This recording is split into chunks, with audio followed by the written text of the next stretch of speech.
સોફિયાનું ઘોર અપમાન. ભારતીય સેનાના મહિલા કર્નલ સોફિયા કુરેશીનું નામ દેશમાં ઘેર ઘેર જાણીતું બન્યું છે.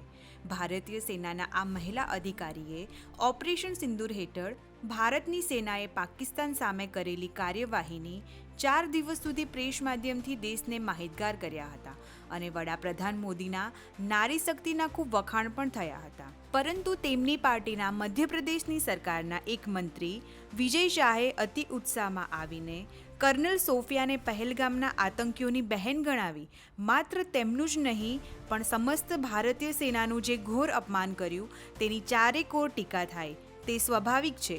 એક સુરવીર મહિલા કર્નલને માત્ર ધર્મને આધારે આતંકીઓની બહેન તરીકે ગણાવવું તે કેટલા અંશે વ્યાજબી કહી શકાય તેવી ચર્ચા છે.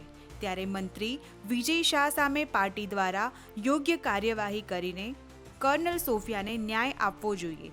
નમસ્કાર.